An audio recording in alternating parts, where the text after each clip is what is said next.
Entry-nya di Excel tadi ya, sama seperti entry yang di Excel.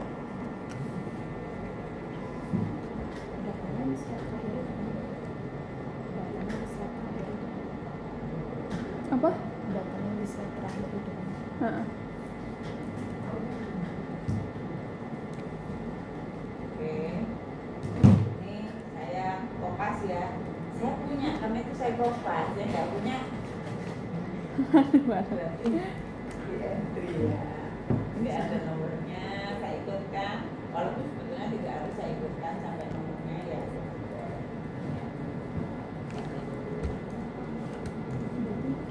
Nah, ini kelompok pertama. Mungkin saya harus kasih kode ya. Sampai 6. Ini saya harus kasih kode untuk kelompoknya. Jadi ini saya tulis kelompok, ini saya tulis subjek, pengetahuan, kemudian ada sikap, dan ada praktek. Kita kayaknya nggak perlu desimal ya. Desimalnya saya nolkan semuanya.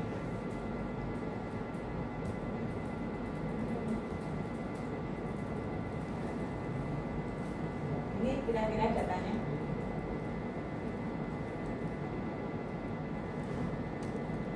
Ada yang mau lihat di entry dulu? Entry Iya, dulu Bu. ya. Ya, di entry dulu.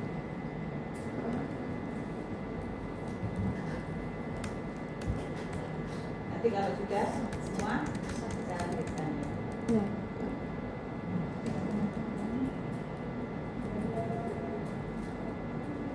Kayaknya cuma 3 gitu ya. Ini masih satu kelompok. Masih satu kelompok.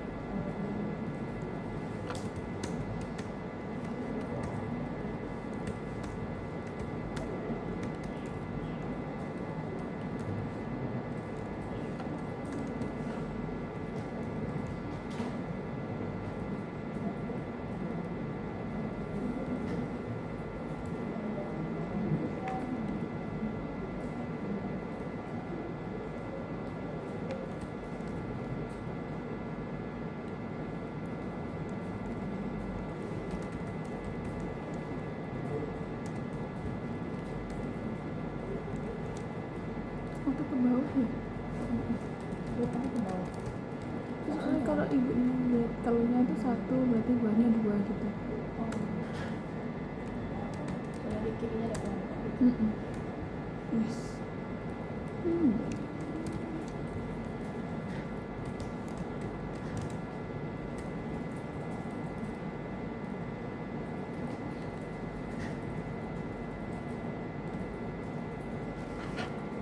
Ini yang di input kelompok 1 aja atau sama Sama kelompok? kelompok 2 sudah Berarti- selesai. Saya kopas untuk kelompok 2 ya. Berarti di bawahnya gitu nih, Bu. Nanti di bawahnya. Oh. Jadi cara menginputnya seperti itu.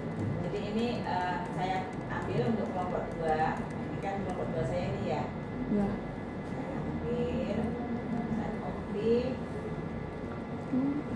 taruh di sini. Baru ini saya kasih ini kayak entry, nah, di entry di sini. Nah, Untuk subjek, nomor subjeknya itu tetap dari 1 gitu nih, Bu, atau lanjut 11, 12? Ini biasanya nomor subjek nanti terus terang nggak kita analisis, tapi Oh, ini jadi- kayak semacam ID gitu ya, identitas. Bisa saja nama subjeknya itu nama, nomor. Kalau misalnya kita penelitiannya itu eksperimental, itu bisa saja nomor sampel, kan kadang-kadang ada ya, nomor preparat, ya, gitu-gitu. Ya, jadi sebenarnya subjek itu tidak kita analisis, tapi nanti kalau ada yang bermasalah, misalnya datanya aneh, yang kita lihat kan nomor subjeknya. Nah, nomor subjeknya itu mungkin nanti rujuknya ke mana lebih jelas. Makanya biasanya nomor subjek itu sama misalnya kalau kita pakai kuesioner ya nomor kuesioner gitu. Nyari misalnya namanya Ana, susah, tapi misalnya nomor 12 itu jauh lebih gampang. Karena itu selalu kita akan membuat ID. Karena ID-nya itu kita harapkan unik, biar apa? Biar kita tidak bermasalah kalau kita ada yang harus kita cari, kita kaji ulang, lebih gampang nanti kita cari.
multivariate itu kita ngambilnya di ini ada general linear model ya. Jadi tidak ada yang ANOVA multivariate sendiri gitu ya. Karena kan kita ada cermin yang isinya ANOVA dan itu pasti univariate. Jadi letaknya di general linear model. Mungkin waktu kita belajar ANOVA 2, nah ANOVA 2 itu juga di general linear model. Tapi general linear model yang univariate kan gitu ya. Nah kalau Hotelling T teman-teman nanti ada ANOVA yang akan kita bicarakan, maka kita juga akan menggunakan yang multivariate. Oke, saya pakai multivariate, saya klik, nah sudah. Baru saya masukkan untuk semua variabel yang diteliti, pengetahuan, sikap, praktek, saya masukkan jadi satu.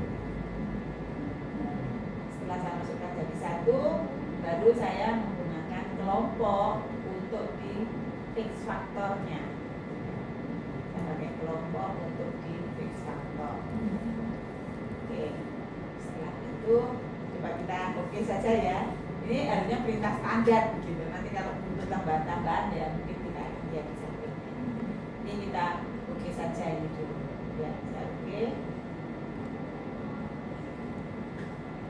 Dia menjelaskan bahwa kita punya dua kelompok masing-masing, ada yang 10 dan ada yang 11. Nah, multivariate test ini yang keluar ya. Tadi kita intercept, kita selalu ya model yang kita bangun bukan model berdasarkan mean. Karena itu selalu biasanya kita akan ada intercept, kecuali kalau interceptnya nggak signifikan nantinya. Nah, yang kita lihat ini di sini di kelompok. Nah, di kelompok ini ada nilai value dan ada nilai F. Tadi kalau cari Hotelling T-nya nggak ada, kalau cari Hotelling T-nya di sini nggak ada, ya. Yang ada adalah yang sudah ditransformasi ke dalam bentuk F. Nah, ini semuanya nilainya sama. Jadi kita bisa pakai pilihan Race, ada With Lambda, ada Hotelling T, dan Royce Large Road. Ini adalah pilihan kalau kita nanti belajar MANOVA. Ya, kita belajar MANOVA. Karena kita hanya dua kelompok, maka alternatifnya yang paling bagus itu adalah kita gunakan Hotelling T. Nanti kalau kita pilih pakai ANOVA, ya kalau kelompoknya lebih dari dua, kita yang sering digunakan adalah mix lambda. Di sini nanti kita akan belajar MANOVA ya. Jadi ini Hotelling T-nya, di mana Hotelling T-nya di sini dituliskan F-nya adalah 7,083. Karena ini benar ini. Benar tidak tadi berapa tadi? 7,083.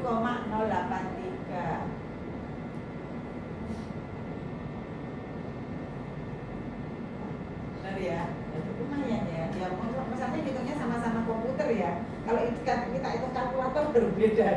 Kalau kita hitung kalkulator mungkin pada posisi tertentu kan sudah kita bulatkan ya. Jadi pembulatan itu mungkin akumulasinya nanti akan berbeda untuk digitnya. Tapi jangan terlalu khawatir ya, berbeda di belakang koma itu biasa, apalagi kalau setiap penghitungannya biasa. Tapi kalau kita menggunakan Excel kan tadi sama-sama kita juga tidak membulatkan sama sekali kan. Kita kan cuma pindah menggunakan banyak formula sehingga pembulatannya menjadi sangat-sangat kecil. Nah, hasilnya yang dihasilkan ternyata sama ya, 7,0. Ini kira-kira gambaran dari Hotelling T. Apakah ini sudah saya bisa anggap sebagai kesimpulan? Bisa ya. Tapi sebetulnya kalau misalnya ditanya gimana perilakunya, berbeda enggak? Oh beda. Orang yang paham mungkin akan tanya, perilaku tadi diukur dari pengetahuan, sikap, dan praktek. Yang berbeda semuanya atau ada yang tidak sama, ada yang sama. Kan mungkin aja pertanyaan itu muncul kan ya. Nah ini ada. Jadi walaupun kita menggunakan multivariate yang di bagian atasnya, tapi unsur untuk setiap indikator yang digunakan atau setiap variat yang digunakan, kita juga bisa lihat. Nah di sini ada, oh ini loh pengetahuan. Pengetahuannya bagaimana? Pengetahuannya signifikan. Ini ada sikap. Sikapnya bagaimana? Signifikan juga. Ini ada praktek. Prakteknya bagaimana? Signifikan juga. Nah hasil ini yang di kelompok ini sebetulnya sama dengan UJT yang kemarin kita pelajari ya, yang sudah dipelajari. Cuman yang dibandingkan adalah pengetahuannya saja, yang dibandingkan sikapnya saja, yang dibandingkan prakteknya saja. Kalau ditanya apakah perilaku berbeda, kita tidak bisa jawab karena yang kita tahu parsial, bervarien. Tapi kalau saya menggunakan hot LinkedIn, saya tahu, jadi secara keseluruhan saya tahu. Kalau dia dianggap sebagai satu kesatuan atau satu variabel, kan gitu ya kan, kita nanti sebagai satu variabel tiga tadi kan varietnya, maka saya dapat menyimpulkan bahwa memang dia berbeda. Ini kira-kira cara bekerja hot LinkedIn dengan menggunakan SPSS. Ya, kalau kemarin hitungnya gitu ya, ternyata untuk menggunakan SPSS sangat-sangat mudah ya, mengerjakannya sangat-sangat mudah. Ada hal-hal lain yang mungkin juga perlu kita keluarkan, misalnya kan selalu ada saran varian datanya memungkinkan ya. Coba sekarang kita lengkapi ya, kita lengkapi untuk LinkedIn-nya. Sini ada banyak, ini ada model. Jadi nanti kalau misalnya ini disebutnya full factor. Mungkin masih ingat waktu belajar ANOVA ya. Full factor itu berarti kalau saya mempunyai misalnya bukan kelompok saja, ada faktor apa lagi, misalnya faktor jenis kelamin, faktor kelompok pendidikan. Nah, kalau mau saya bandingkan bersama, saya akan mendapatkan misalnya interaksi antar faktor tersebut ya, kalau saya pakai ANOVA. Nah ini tadi yang saya bilang, interceptnya memang dimasukkan enggak, nanti kalau interceptnya nggak signifikan berarti ini harus saya buang kan gitu ya. Ini untuk modelnya, saya tidak ulang-ulang apa-apa. Post hoc itu tentunya akan berlaku kalau apa? Kalau kelompoknya lebih dari 2 kan ya. Kalau kelompoknya cuma 2 kan, kalau hot LinkedIn-nya bilang berbeda kan berarti semua berbeda kan ya. Karena cuma 2. Tapi kalau 3 saya bilang berbeda, masih mikir kita ya berbeda yang mana, karena saya punya 3 kelompok, maka saya butuh post hoc. Misalnya ini tak pasang aja ya, nanti pasti dikomentari sama dia. Kita pakai salah satu yang paling sederhana saja deh, LSD, saya continue. Kemudian itu yang perlu kita lihat ini option. Ini yang mungkin barangkali kita butuhkan ya. Ya, apa saja yang mau ditampilkan? Mungkin deskriptif ya. Homogeneity test ini yang sangat penting, yang biasanya harus kita tampilkan karena syarat dari LinkedIn itu adalah variannya juga harus homogen. Oke, kalau ini saya gunakan, saya tambah 2 ini, saya continue ya. Saya continue, kemudian saya oke. Ini tadi saya bilang nih, dia sudah protes duluan. Post hoc tests are not performed to kelompok because they are favored group. Jadi dia lebih kecil dari 3, jadi dia tidak akan memunculkan nilai, menggambarkan itu not perform. Tidak pas gitu ya. Nanti kalau misalnya kelompoknya 3, 4, barangkali nanti dia akan mau. Oke, ini muncul sekarang deskriptifnya. Untuk pengetahuan kelompok 1 ada, kelompok 2 ada, total ada, sikapnya juga ada, prakteknya juga ada, masing-masing juga ada, yang total juga ada. Ini box test. Mungkin kalau waktu ANOVA kita belajarnya di Leibniz test ya, masih ingat ya. Box test itu hipotesisnya H0 varian homogen, H1 varian heterogen. Berarti kita berharapnya H0 diterima atau H0 ditolak? H0 diterima apa ditolak? H0-nya varian homogen, H1-nya varian heterogen. Berarti diterima kan ya? Tulis saja deh ya. Jadi H0 iya, berarti kan H0-nya harus diterima, bisa di homogen. Dia varian katakan homogen.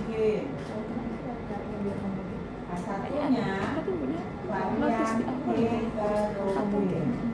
Syaratnya tadi adalah Selalu kan syaratnya itu apa? Distribusinya normal, variannya Homogen. Nah, berarti nanti kita berharap hak nolnya siapa kan? Diterima. Hak nolnya diterima. Dan angka kita berapa di situ? 0,259. 259. Kalau alfa saya 5%, berarti hak nolnya 5% 0,05. Ditolak. Ya. Kalau pakai SPSS atau pakai semua aplikasi, itu cara mengambil kesimpulannya itu hak nol ditolak jika nilai signifikansi itu lebih kecil dari alfa. Nilai signifikansi itu biasa ditulis P juga ada, yang ditulis sig juga ada. Kebetulan di sini yang ditulis adalah sig sama dengan P value yang biasanya kalau kita baca artikel. Ya. Jadi hak nol ditolak jika nilai signifikansinya lebih kecil dari alfa. Punya kita 0,259, berarti hak nolnya 5. Berarti syarat untuk uji variansinya terpenuhi karena variannya berarti modeling ini boleh kita pakai kan karena syaratnya sudah. Oke, jadi yang kita baca yang modeling yang di sini nilai signifikansinya 0,003. Nah kalau modeling berarti bunyi hipotesisnya ya tidak lagi, berarti hak nol tidak ada perbedaan. Nah satunya ada perbedaan kan gitu ya bunyi dari hipotesis modeling nya. Kalau seperti ini berarti hak nol di jabatan hak nolnya kalau 0,003 Hak nolnya ditolak. hak nol ditolak, berarti ada perbedaan. Ya, ini yang tadi saya bilang ini secara keseluruhan. Nanti kalau mau satu-satu ya lihat di bawah. Nah, coba dilihat ini. Kalau saya menganalisis pengetahuan sendiri, sikap sendiri, praktek sendiri, Leibniz testnya itu juga keluar gitu ya. Jadi Leibniz test untuk pengetahuan keluar, Leibniz test untuk sikap keluar, Leibniz test untuk praktek keluar. Semuanya juga apa? Di atas 0,05. Berarti variannya bagaimana? Mungkin. Nah, mungkin berarti betul yang di sini boleh saya baca. Berarti memang benar ada perbedaan pengetahuan antara kelompok 1 dan 2. Signifikansinya 0,000. Berarti kan lebih kecil. Nah, kalau lebih kecil hak nol ditolak. Hipotesisnya hak nol tidak berbeda, hak 1 berbeda. Kalau hak nol ditolak berarti hak 1 yang benar, berarti ada perbedaan. Sikap juga sama, praktek juga sama. Oke. Ini kira-kira untuk Hartling P. Hartling Press. Hartling Press. Iya. Ada pertanyaan? Hitungnya sudah bisa ya? Sudah. Oke. Ya, kalau sudah, ini tidak ada masalah. Saya masuk ke Manova ya. Berarti minggu depan ada tugas untuk Manova. Oke. Manova, saya tidak akan